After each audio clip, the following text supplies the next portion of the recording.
Partie 1. La mélatonine est mal comprise. La mélatonine est partout en ce moment, mais pas pour la raison à laquelle on s'attendait. Pendant des années, beaucoup de gens l'ont considérée comme un petit supplément inoffensif pour le sommeil, quelque chose que l'on pouvait prendre le soir quand le cerveau refusait de ralentir. Mais récemment, la mélatonine a commencé à faire la une des journaux pour une raison bien différente.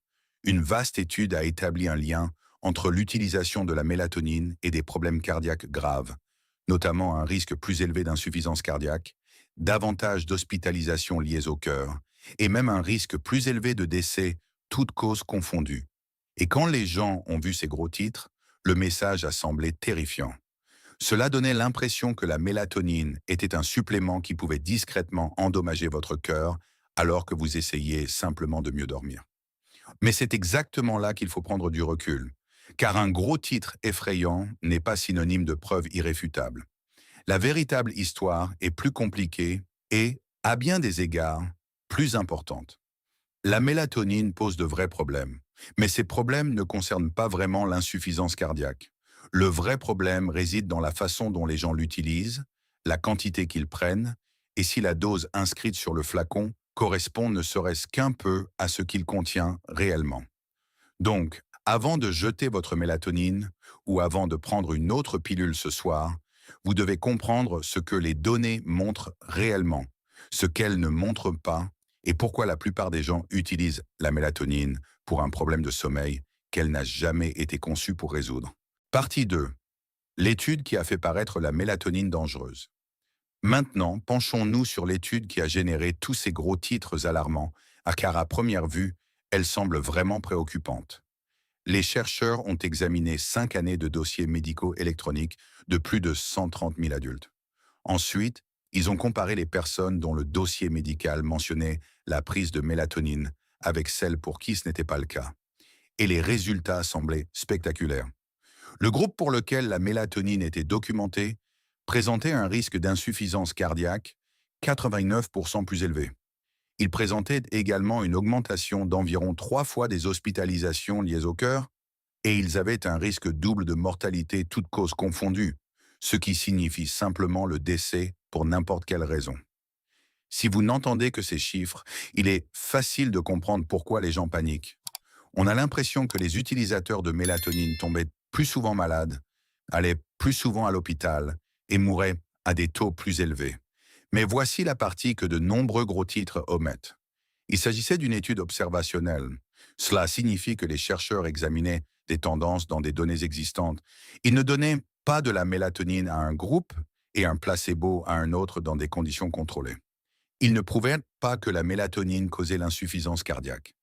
Ils montraient seulement que les personnes ayant de la mélatonine inscrite dans leur dossier présentaient également des taux plus élevés de certains problèmes cardiaques.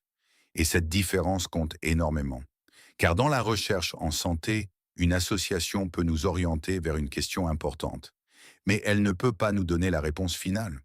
Ce n'est pas parce que deux choses apparaissent ensemble que l'une a directement causé l'autre. Dans ce cas, l'étude soulève une inquiétude, mais elle ne prouve pas que la mélatonine nuit au cœur. La vraie question devient donc, qui étaient ces utilisateurs de mélatonine et pourquoi en prenaient-ils en premier lieu? Partie 3. Le plus gros problème de l'étude. Le plus gros problème de cette étude est la façon dont elle a identifié les utilisateurs de mélatonine. Aux États-Unis et dans de nombreux autres pays, la mélatonine est disponible en vente libre. Vous pouvez l'acheter sans ordonnance. Cela signifie qu'elle n'apparaît généralement pas dans un dossier médical, à moins qu'un médecin ne pose spécifiquement la question ou que le patient ne pense à la mentionner. Ainsi, lorsque l'étude a séparé les personnes en un groupe avec mélatonine et un groupe sans mélatonine, cette séparation n'était pas parfaite. Certaines personnes du groupe sans mélatonine prenaient probablement aussi de la mélatonine. Ce n'était tout simplement pas documenté dans leur dossier. Et les personnes qui avaient effectivement la mélatonine inscrite dans leur dossier étaient peut-être différentes dès le départ. Elles avaient peut-être des problèmes de sommeil plus graves. Elles luttaient peut-être contre l'insomnie depuis plus longtemps. Elles étaient peut-être le type de patient dont le mauvais sommeil était suffisamment grave pour être abordé lors des consultations médicales. Et cela a son importance, car un mauvais sommeil en soi n'est pas inoffensif. Une courte durée de sommeil a été associée à un risque plus élevé d'insuffisance cardiaque.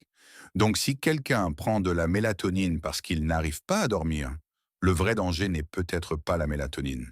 Le vrai danger pourrait être le problème de sommeil chronique sous-jacent.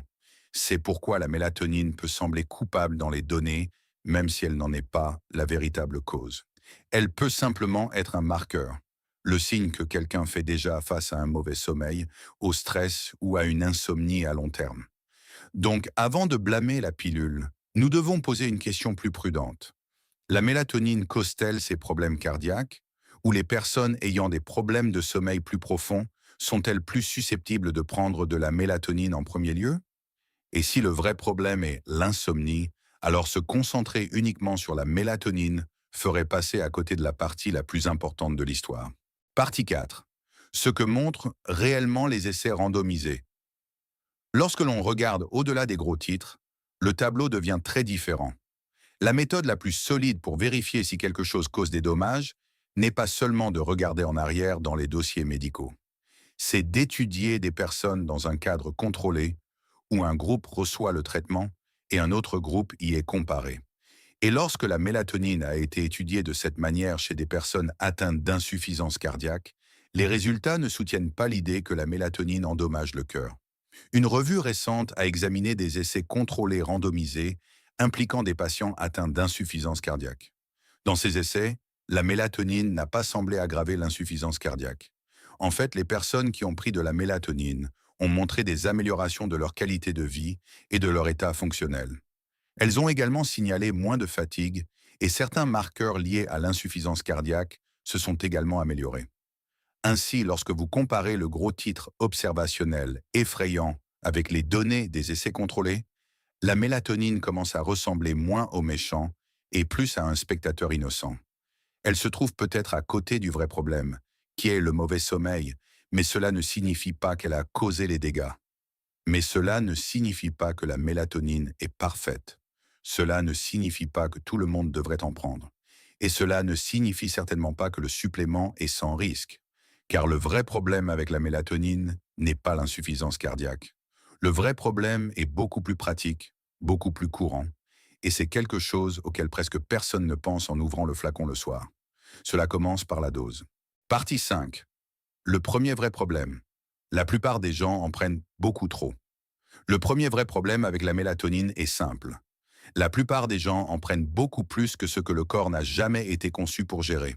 Votre cerveau produit naturellement de la mélatonine la nuit, mais la quantité est infime. Nous parlons d'environ 20 à 40 microgrammes par nuit. Pas des milligrammes, des microgrammes. Cette différence est importante, car de nombreux produits à base de mélatonine dans les rayons des magasins sont proposés à des doses telles que 3 mg, 5 mg ou même 10 mg. Pour la plupart des gens, ces chiffres semblent normaux, car ils les voient tout le temps imprimés sur les flacons de suppléments. Mais comparés à ce que votre cerveau fabrique naturellement, ces doses peuvent être extrêmement élevées. Vous pensez peut-être donner à votre corps un léger signal de sommeil, mais en réalité, vous inondez peut-être votre système avec beaucoup plus de mélatonine qu'il n'en produirait jamais par lui-même. Et le problème ne s'arrête pas lorsque vous vous endormez.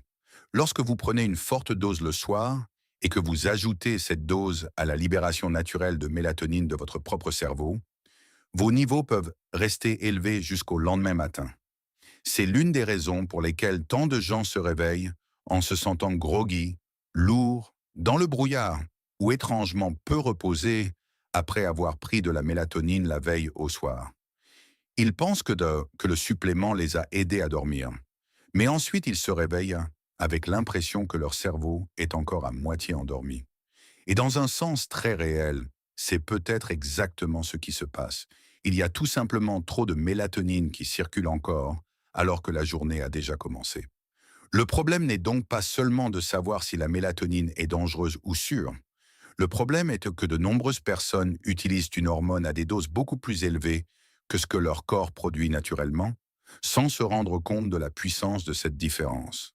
Partie 6. Le deuxième vrai problème.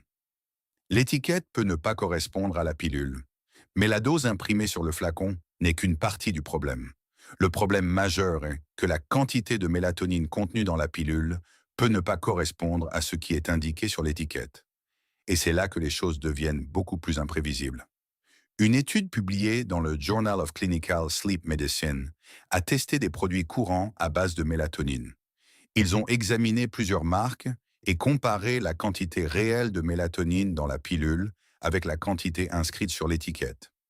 Les résultats partaient dans tous les sens. Certains produits contenaient environ 80% de mélatonine en moins que ce que prétendait l'étiquette. D'autres en contenaient jusqu'à 500% de plus. Fait encore plus préoccupant, environ un quart des produits testés contenaient de la sérotonine, qui n'aurait pas dû s'y trouver du tout. Cela signifie que deux personnes pourraient de penser prendre la même dose, mais que leur corps pourrait recevoir des quantités complètement différentes. Une personne pourrait en prendre beaucoup moins que prévu. Une autre pourrait en prendre plusieurs fois plus qu'elle ne le réalise. Et cela ne se produisait pas seulement avec des marques inconnues ou suspectes. Le décalage entre l'étiquette et la dose réelle a été constaté même parmi les produits d'entreprises réputées. Alors, imaginez cela un instant. Vous achetez un flacon qui indique 5 mg.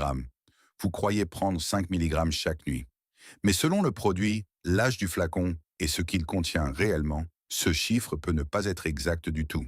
Et si vous ne savez pas vraiment quelle quantité de mélatonine vous introduisez dans votre corps chaque nuit, comment pouvez-vous vous attendre à ce que votre corps réagisse de manière stable et prévisible? C'est l'une des principales raisons pour lesquelles la mélatonine peut devenir frustrante. Une nuit, elle semble fonctionner.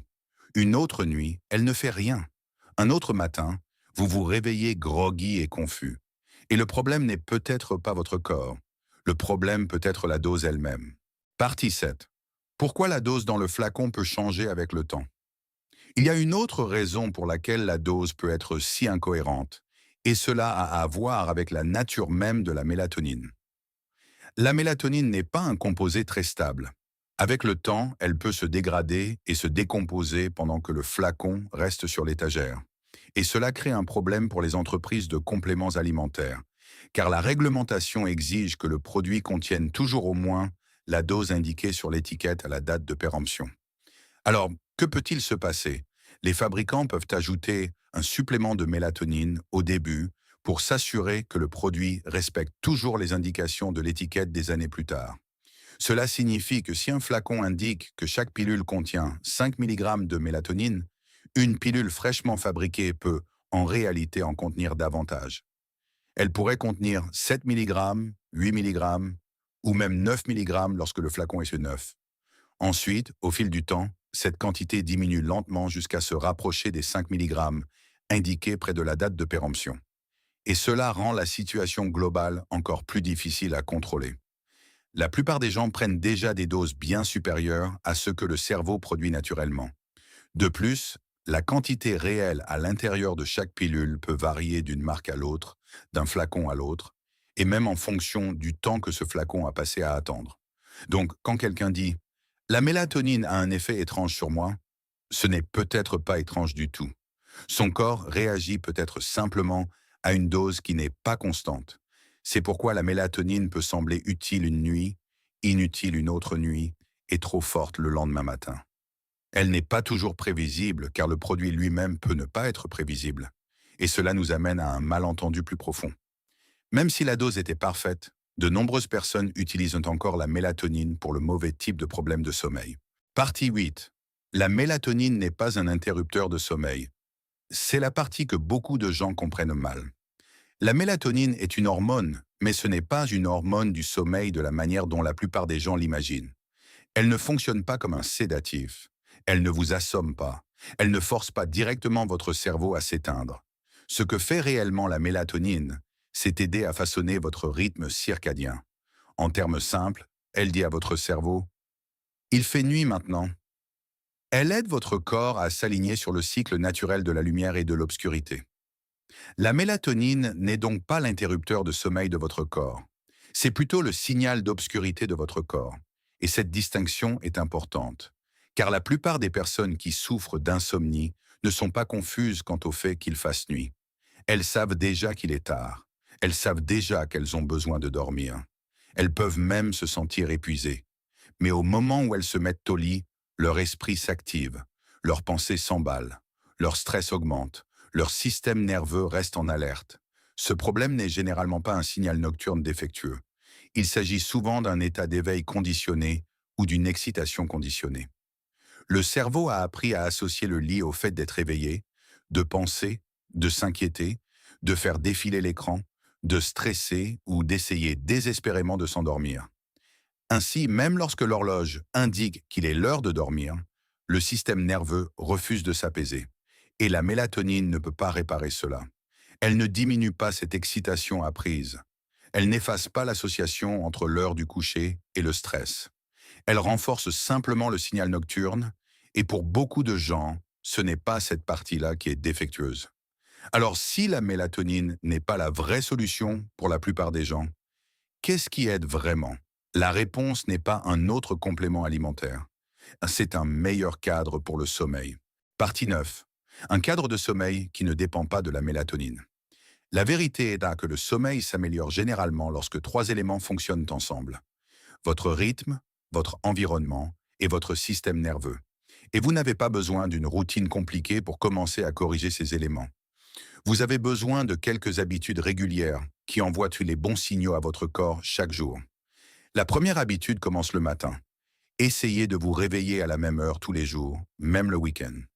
Idéalement, votre heure de coucher et votre heure de lever devraient toutes deux être régulières, mais vous ne pouvez pas toujours contrôler exactement quand vous vous endormez.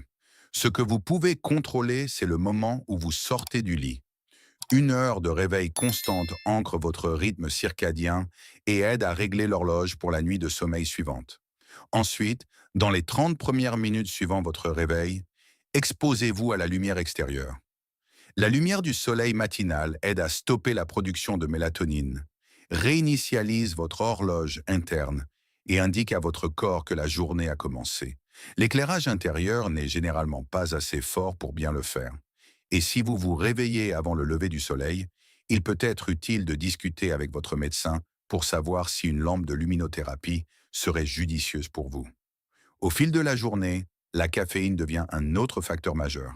Il est préférable d'éviter la caféine au moins 12 heures avant le coucher, car la caféine a une longue demi-vie. Si vous en buvez trop tard dans la journée, une partie peut encore être active dans votre organisme lorsque vous essayez de dormir. L'alcool est un autre piège. Il peut vous rendre somnolent au début, mais il peut fragmenter votre sommeil, augmenter les réveils nocturnes et vous rendre plus susceptible de vous réveiller pour aller aux toilettes. Ainsi, même si l'alcool semble relaxant, il peut discrètement nuire à la qualité de votre sommeil. L'heure des repas compte aussi. Concentrez davantage vos calories plus tôt dans la journée. Un petit déjeuner solide avec suffisamment de protéines et de fibres peut aider à stabiliser votre énergie et votre glycémie, ce qui peut faciliter l'évitement d'un repas lourd juste avant de vous coucher. Si le dîner est trop copieux, votre corps doit continuer à digérer alors qu'il devrait se détendre. Et enfin, essayez d'arrêter de boire des liquides 2 à 3 heures avant le coucher, afin que votre sommeil ne soit pas interrompu par des allers-retours répétés aux toilettes. Car si le sommeil commence le matin, c'est le soir que vous apprenez à votre cerveau que la journée se termine enfin. Partie 10. La détente du soir est la vraie solution. À l'approche de l'heure du coucher, votre cerveau a besoin d'une véritable période de détente. La plupart des gens commencent cela trop tard. Ils s'attendent à ce que leur cerveau passe de la pleine vitesse au sommeil profond en quelques minutes seulement, et pour beaucoup de gens, cela ne fonctionne tout simplement pas.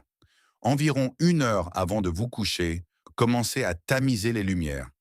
Si vous avez besoin de lumière, utilisez un éclairage plus doux, au ton orangé ou rouge lorsque cela est possible.